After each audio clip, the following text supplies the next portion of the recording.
ओम नमः शिवाय। स्वर विज्ञान आगे बताया गया है। हे देवी, देह में स्थित उत्तम ज्ञान कहता हूँ, सुनो।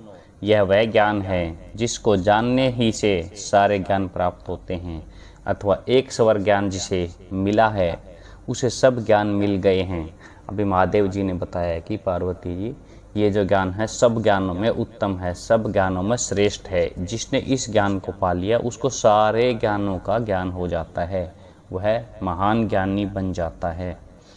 वेद और शास्त्र स्वर में ही हैं, अथवा स्वर ही वेद हैं और शास्त्र हैं।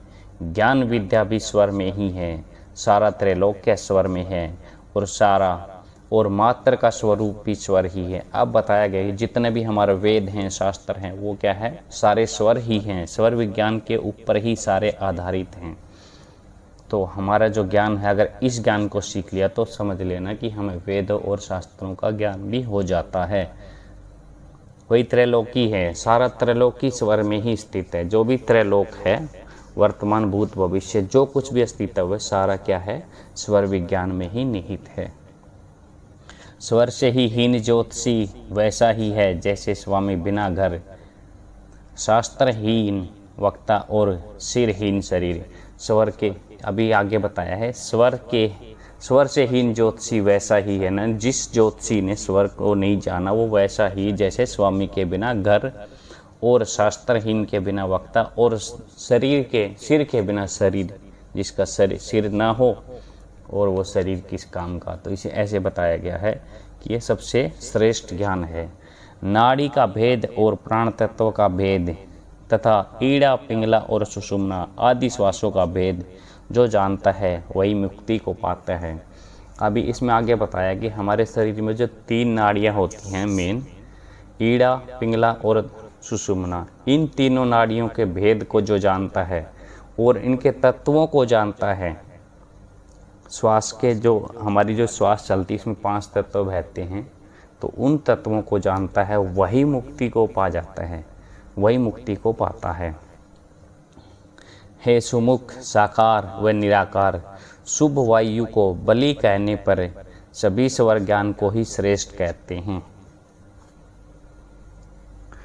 अब ये है ना, वायु की गति के जो साकार है वह निराकार भी है, और शुभ वायु की बलि कहने पर सभी स्वर विज्ञान को ही श्रेष्ठ मानते हैं। यानी जिसने स्वर विज्ञान को जान लिया वो सबसे ज़्यादा श्रेष्ठ किसको मानेंगे, स्वर विज्ञान को ही मानते हैं।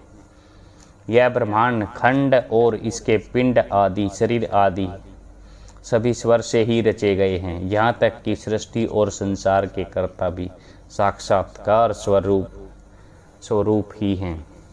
ये जो ब्रह्मांड हैं, शरीर में पिंड आदि है ना, शरीर में सभी स्वर से बने हैं। स्वर विज्ञान से ही सृष्टि की रचना हुई है, और स्वर विज्ञान से ही हमारे शरीर की रचना हुई है। ये इसमें बताया गया है। ये आगे बताएंगे कैसे हुई है रचना। स्वर विज्ञान या स्वर ज्ञान से उत्पन्न कोई गोपनीय वस्तु, स्वर ज्ञान से उत्तम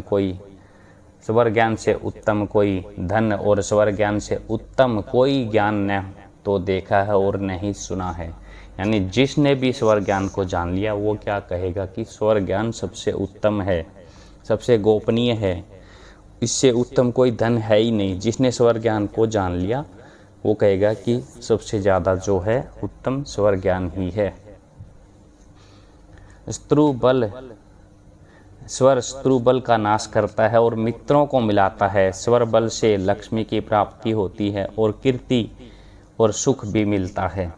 अभी इसमें बताया गया कि जो स्वर बल से हम शत्रु का नाश कर सकते हैं। अपने स्वर की गति को देख के कौन सा स्वर किस टाइम चल रहा है उससे हम अपने शत्रु को हरा सकते हैं। बट आपको नॉलेज होनी चाहिए कि स्वर में कौन सा स्वर चल रहा है, कौन से स्वर में कौन सा कार्य किया जाए, तो आप किसी भी को भी हरा सकते हैं। और मित्रों को मिलाता है। स्वर विज्ञान पहले से ही बता देगा कि आपका ये स्वर मिल रहा है इस ज्ञान से, तो आपको आपका मित्र मिलने वाला है। स्वर बल से लक्ष्मी की प्राप्ति होती, मतलब जो लोग अपने स्वर के अनुसार काम करते हैं, स्वर के अनुसार चलते हैं, उनको क्या है, धन की प्राप्ति होती है। वो हारते नहीं हैं जीवन में उनके सब कार्य सुखी और आराम से हो जाते हैं अगर कोई स्वर विज्ञान का सहारा लेके चलता है तो। इससे क्या है, कीर्ति भी और सुख भी प्राप्त होता है। कीर्ति मतलब आप विख्यात भी हो सकते हो, प्रसिद्ध हो सकते हो, स्वर विज्ञान के अकॉर्डिंग अगर काम करते हो तो सुख भी मिलता है। स्वर बल से कन्या पुत्र पौत्रादि मिलते हैं। स्वर से ही राजा का दर्शन होता है, स्वर से ही देवता सिद्ध होते हैं और स्वर से ही राजा वश में होता है।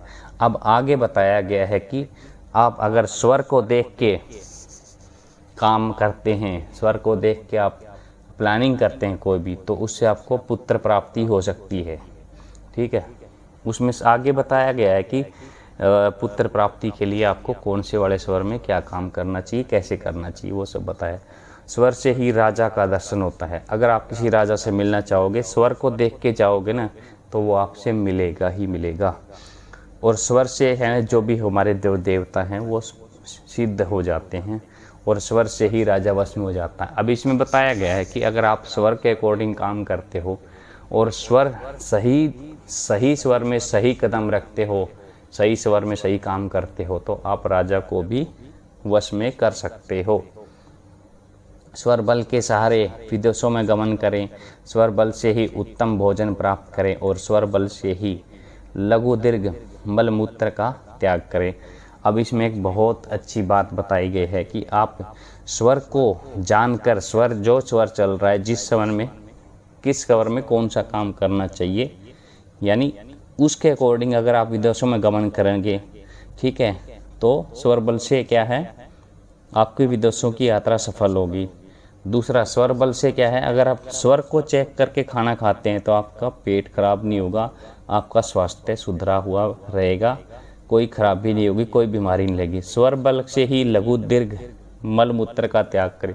अब ये भी बताया है कि आपको अपने स्वर को देख के ही खाना खाना चाहिए, स्वर को देख के ही विदेश यात्रा करनी चाहिए, स्वर बल से आपको है ना मल मूत्र का त्याग करना चाहिए।